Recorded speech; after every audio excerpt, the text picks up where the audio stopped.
Tech has never been more important to our lives, but its future has perhaps never been more uncertain. Top companies face withering criticism at home and rising competition from abroad while they wait for President-elect Biden to make his first moves. Aaron Levie operates right in the middle of all of it. He's the CEO of Box, a nearly $3 billion data storage company that's much bigger than a startup, but much smaller than one of the giants. More than 100,000 companies use Box's software, including the likes of Morgan Stanley and Coca-Cola.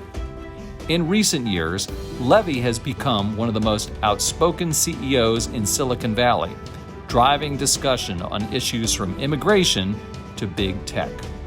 On this episode of Influencers, Aaron Levie joins me to talk about the secret to Airbnb's success as it nears its IPO, how Washington might regulate Facebook and Twitter, and what business leaders really think of Donald Trump.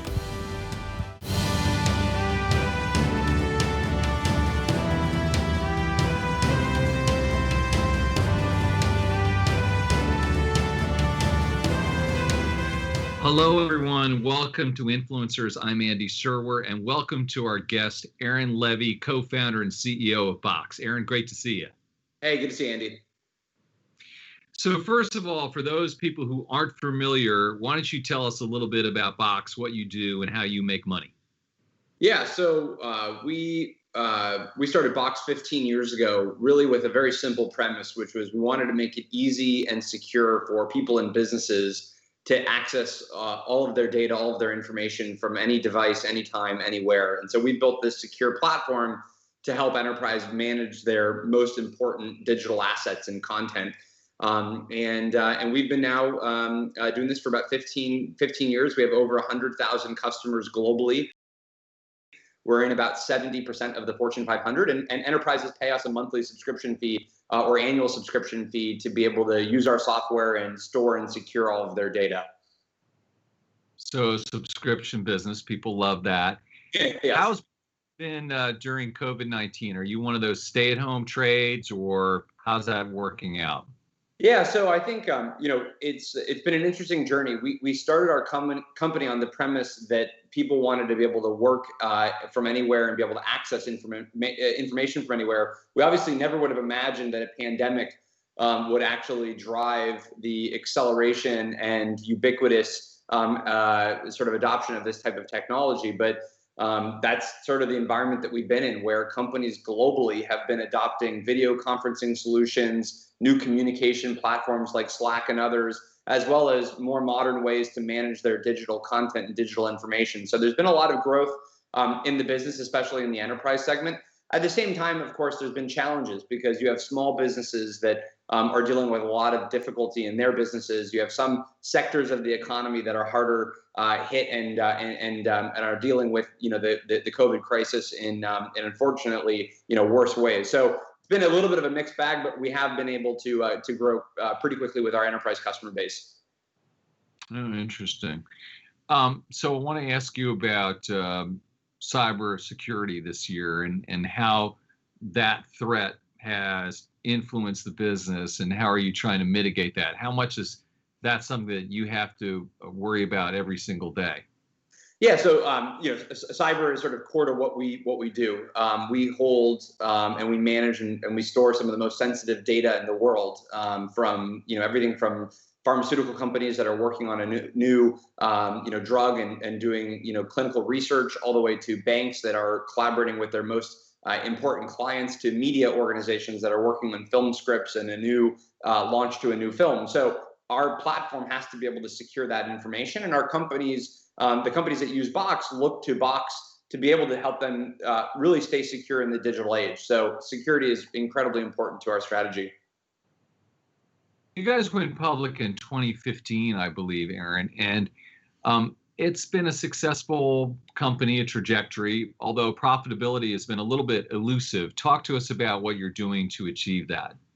Yeah, well, fortunately, it's become less elusive over time. So, we did guide this year to double-digit percentage points in operating margin. That was a pretty significant change in our financial profile. We've guided to around 100 million in free cash flow this year. So we're definitely generating free cash flow in the business. We're growing, pretty rapidly at our scale. We obviously want to grow even faster. We know that the market is quite significant and there's a lot of opportunity out there, but we want to make sure that we're both balancing growth and profitability as we continue to scale the company. Let's talk a little bit about some IPOs right now, specifically Airbnb. I think you called their decision to go public recently the perfect market hedge. What did you mean by that? Well, I think it's interesting because you have I think the market has sort of had this binary approach that there are companies that are either going to do well in COVID or be really impacted by COVID. So the kind of classic examples are, if you're a movie theater, that's a really difficult business to be in. If you're a traditional hotel operator, that's a really difficult business to be in. If you're an airline, that's a really tough business to be in. Conversely, if you're a completely digital company, or a company that is sort of digital, but whose trends are accelerated in this environment, like Peloton, then you're going to do extremely well during COVID. And so you've seen the stock market actually have these trades where at the moment there's a vaccine announcement, the companies that have been really impacted by COVID negatively, their stocks go up, and actually the stay-at-home, work-from-home stocks tend to go down. The really interesting thing about Airbnb is it actually works in both of those environments. Airbnb has found a way to both be compelling for people that want to be able to work remotely, because so many people want to work remotely from new and unusual locations. Maybe they want to be able to, go somewhere different for a couple of months. And so Airbnb has been seeing a ton of growth with a very different kind of use case. At the same time, if the vaccine comes out quickly and everybody feels comfortable traveling again, then the company will do very well because they're going to stand to gain a lot of that growth as the hospitality industry is able to reemerge. And so it's one of these stocks where almost no matter what the environment is, they're going to have a lot of great use cases for customers, whether it's because of travel and leisure, or if it's from working from home in a new Airbnb location. Mm, interesting there too. So big tech has gotten a lot bigger during COVID. Is that something that's good or bad? I guess depends on if you're in big tech or a very happy customer of big tech. But I think in general it was almost an inevitability that the leading technology platforms of our time were only going to get bigger and bigger. Our lives are only becoming more dependent on digital technologies, whether those are social networks, whether those are the mobile devices we use, or the marketplaces that we purchase from, like e-commerce platforms, or cloud infrastructure from Amazon or Microsoft or Google. All of these underlying platforms were only going to get bigger over time. And what COVID did was sort of accelerated that adoption that maybe would have played out over a 5 or 10 year period into a matter of quarters or a 1 year time frame.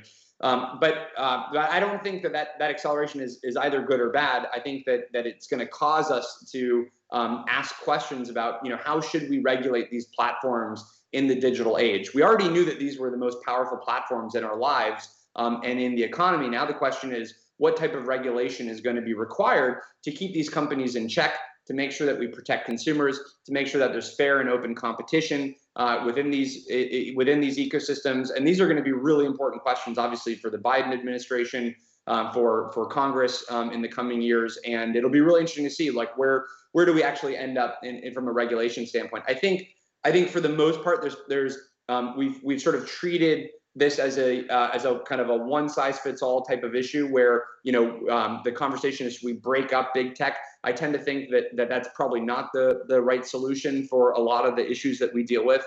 I think we actually just need modern regulation and modern forms of regulating the digital economy, whether that's in the form of again, marketplaces or social media.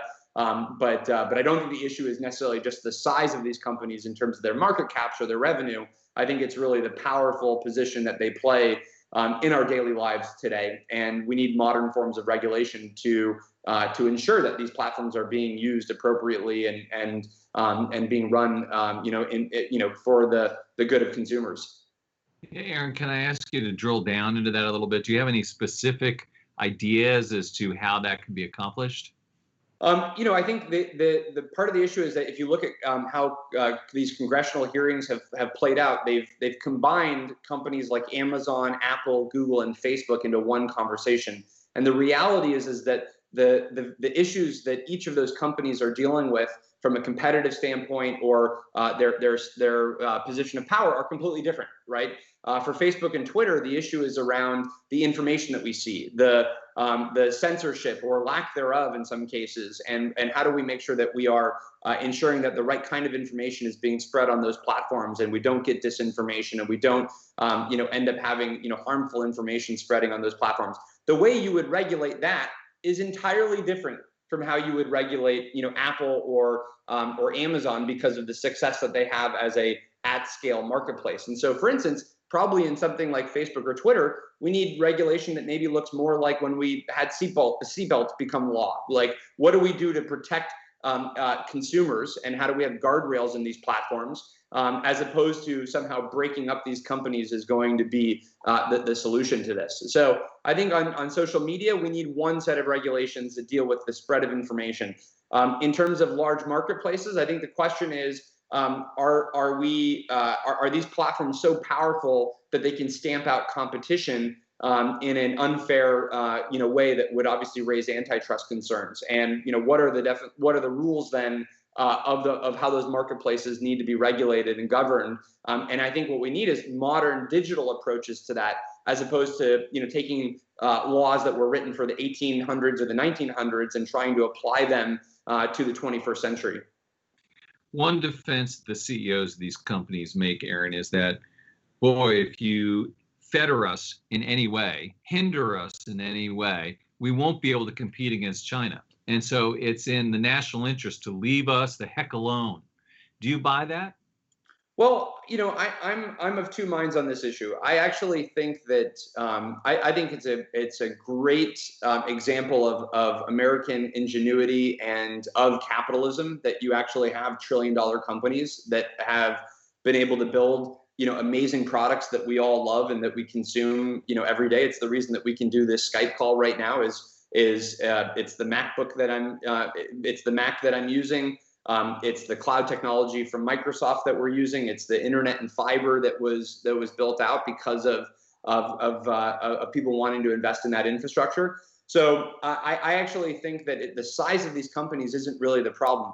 The only question is, in the digital age, what types of modern forms of regulation do we need? It's the same reason why we've had regulation over many years. There's the media is regulated. Cars are regulated. The networks that we transport on in the air or on the ground are regulated. So there's a question of should digital platforms continue to be completely unfettered in how they work and how they operate and how they can compete, or should there be some guardrails that are meant to protect consumers as well as ensure fair competition? And I do think that it's a real risk if we don't create an environment where you can build massive companies. Then I do think that China and India will be more significant threats for us. But again, I think this is something that requires a surgical approach as opposed to broad-based solutions like let's break up these companies. I don't think that will actually accomplish much.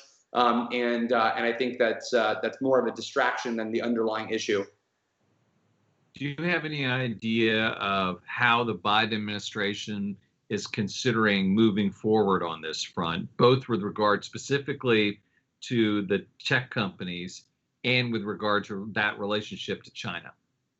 Well, I think from the limited interactions that I've had with with parts of the team over there, the thing I'm very optimistic about is the thoughtfulness of the approaches that the Biden administration will take. I think we've been in an environment for 4 years where we've only had these very heavy-handed and, again, kind of blunt force types of solutions to global trade, to internet censorship, to things like immigration. And when I look at the Biden administration, already the team that has been assembled, as well as just I think the general thoughtfulness that Biden has, as well as Vice President Harris has on these issues, I think we're going to see a very, very different kind of approach, one that is much more nuanced to these topics, one that takes in more feedback and collaboration from the tech industry as well as other industries that are impacted. And I think we'll end up, having again much better either legislation or policies that are enacted. If you just take, for example, the immigration issue that we've been facing, the Trump administration has really dealt with immigration in a very, very archaic type of fashion that doesn't really take into account the fact that America needs talent coming in from all around the world to come build amazing companies and to work at our amazing companies. And Trump has set us back many, many years in terms of being able to bring talent into this country. And that's just an example of these small decisions seemingly on the administration side that end up have a massive ripple effect over time, where the next Apple, the next Google, the next Facebook doesn't get created here. It gets created in China or India or another country. And that is going to set our economy back many, many years if we're not able to accelerate some of these solutions. So again, I have a lot of faith that the Biden and Harris administration will be much more effective at dealing with these issues. You haven't been afraid to be critical of President Trump. And I'm wondering, A, do you think he's really ever going to concede? And B, do you think the business world should be prepared for him to run again in 2024? Well, I think we're going to all have to probably have a new definition of what conceding looks like at this point. And I think we probably shouldn't anticipate that there's ever a moment where he accepts that he lost the election. I'm guessing that he's going to claim that the whole process was fraudulent till the very end. So I don't hold out much hope, nor do I really care whether he officially concedes at this point. I think businesses. What's been interesting about this environment is I think the market generally recognizing that policy and business go hand in hand. Immigration policy is what created the ability for Silicon Valley to exist and for Silicon Valley to be at the forefront of technology globally. So you can't have an innovation economy without thinking through immigration, without thinking through internet and privacy and encryption policy, without thinking through global trade. And so, a lot of people say, well, why do companies have to be so political? Well, no company wants to be political, but policy impacts our ability to build successful companies, our ability to hire and retain, talent in our country. That is where policy ends up intersecting with the economy. And so I think what businesses want, and even over the past 4 years, even when in public, maybe a lot of business leaders wouldn't have been as comfortable to say these things, in private, business leaders, I think, were incredibly frustrated with just the level of volatility that was happening and the level of chaos that was occurring within the Trump administration. This is not, you want to be able to trust that your government is thinking over many, many years or many, many decades in terms of the policies that they're enacting. Not that you're going to wake up one morning and all of a sudden you're going to have a new trade war with a country that now is going to impact your own ability to execute your business. And so what I think business leaders want is that stability, that consistency, that thoughtfulness of policy and approach. And that's and whether that's Democrat or Republican, I think matters a lot less than just the ability to have a much more stable political and governance environment. Yeah, but you're out there. I mean, you're outspoken. I'm just looking at another laptop here. We got 2.4 million followers on Twitter. And you're not shy about making your opinions known. And so I'm wondering what you think about those CEOs who privately convey their feelings to you, their displeasure with what happened. Are those people cowards? No, I don't think so. I think it's probably more of just a personality trait that I have, where I feel comfortable, saying random stuff on the internet. But I don't fault anybody for not making public statements when they don't feel comfortable. I think I think that I'm very happy to see so many companies and CEOs and other business leaders that will stand up for important issues, whether it was the immigration ban, whether it was for Black Lives Matter, I think that was great to see. But again, I don't think it's I don't think it's an expectation that we have to have for all CEOs that they have to stand up for these issues, or they're there's cowardice. Did you take any heat from any customers or potential customers, Aaron, saying, I love to be a Box customer, or I was, but then I saw what you were saying, and so I'm not going to do that anymore. I'm not going to do business with you anymore. Maybe there's a couple examples here and there, but for the most part, I saw the opposite. We would see a lot of customers either publicly or privately reach out saying, thank you for taking a stand on this issue. This is super important to us, and we appreciate that there are voices in Silicon Valley and the tech community that are driving this. What's interesting is we think about Silicon Valley as sort of this isolated region that has its own set of political views, and we're in a bubble, and frankly we are in a bubble. There's no question that we have our own kind of universe out here. However, the issues that are impacting technology companies, let's say immigration issues, social issues that we have within our communities, these are issues that every organization, every company is going to be facing. When I talk to an industrial company or a large bank or an automotive company, they care about immigration as much as a tech company does, because what they recognize is that in the 21st century, their businesses are going to be defined by their technology strategies. So if Silicon Valley is having a hard time, bringing in amazing technical talent from all around the world, you can be sure that Detroit and New York and Chicago and other epicenters of other major industries, they're going to be facing the exact same issues, because they need amazing engineering talent. They need to make sure that we've got modern privacy regulation and global trade figured out from an internet standpoint. And so the issues that we think of as our tech industry issues, these are issues that are going to affect every single industry. And so what I hear from a lot is that CEOs and other business leaders will say, we're glad that the tech industry is stepping up for these types of topics, again, immigration reform and otherwise, because these are the exact issues that go and impact their own businesses outside of Silicon Valley. At one point, Aaron, immigration was a bipartisan issue. It was something that Democrats and Republicans could more or less agree on. Not true today. Do you have any hope that we can bring this back together where we can accomplish something on immigration, and maybe just more broadly speaking, in terms of a political perspective where we can get things done in Washington?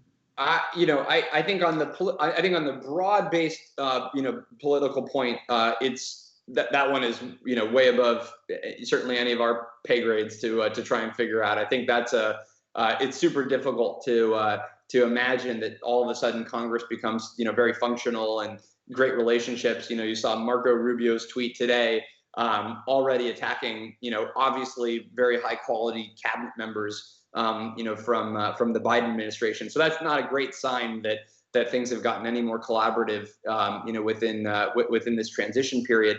That being said, if you take something like immigration reform, I was on a video with a number of senators on the right just 3 months ago, where everybody basically uniformly agreed that we should have improved high-skilled immigration reform in the U.S. so we can bring in talent from all around the world.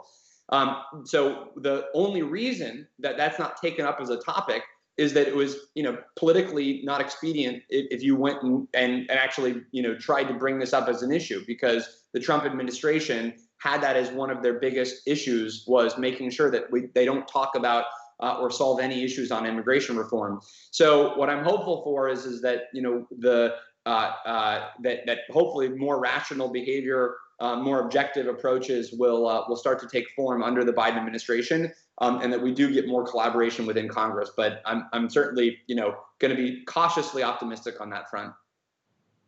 So we have COVID, the election, and then the other big issue of the year, of course, has been racial and social justice and the reckoning that discussing those issues is brought to bear. How are you doing at Box, and how are things? How diverse is your company, and how satisfied are you with that diversity? Yeah, I think this has been an effort that we've had for a number of years now, to put a greater focus on diversity and inclusion within our organization. I think, like all companies, we have more work to do on this front. I've been happy about some of the progress that we've made, but we obviously have more that we can do. And I think more broadly, this is just a massive topic of concern for most business leaders, is how do we ensure that there isn't any type of systemic inequity within our hiring practices, within how people are paid, within the places that we recruit from. How do we make sure that we're able to avoid any of those types of differentials, and that's something that we care a lot about at Box, and what I know that is becoming of greater concern for the broader industry. As we look to recover from COVID and the pandemic, we obviously have had a number of government programs to address economic issues. What do you think the best way forward is there? Do we need another stimulus program? And if so, what form should it take, Aaron? Yeah, I definitely not an area of extreme expertise on my end, but I'm more biased toward things that give people money as opposed to the large businesses money. I think we should do whatever we can to ensure that people that are out of work or that have been paid less because of this environment, that we're able to effectively make them whole as much as possible. To no fault on somebody's end. If you were working at a movie theater before, or at a hotel chain, or at an airline, and you're out of work, I think the government absolutely should create stimulus to be able to ensure that you're able to get through this period. And I think that we should do it rapidly and hopefully very again, in a fairly aggressive way. I think it's super important, especially as you get through the holiday season, and at least until a point where we have mass adoption of a vaccine. So I would absolutely favor that and put a lot of emphasis on that effort. You are, I guess we could call you a slightly older wunderkind at this point. What are you, 34 years old right now? I'm 35 now, so I'm way past any of those terms that you can use now. Anyway, you started Box when you were at USC, right? Yeah. And so I'm curious, for people who are in school or just getting out of school, what advice would you have for people who are trying to start a business, maybe even right now during the pandemic? Yeah, I think most of my business advice is probably advice you would use at any stage of your career, or pandemic or not, economic collapse or not, which is the best businesses are started because you're solving a new and important problem that is just emerging. And I think what is the optimism I have in this environment is I'm seeing on a daily basis amazing new companies get started and be able to scale and grow.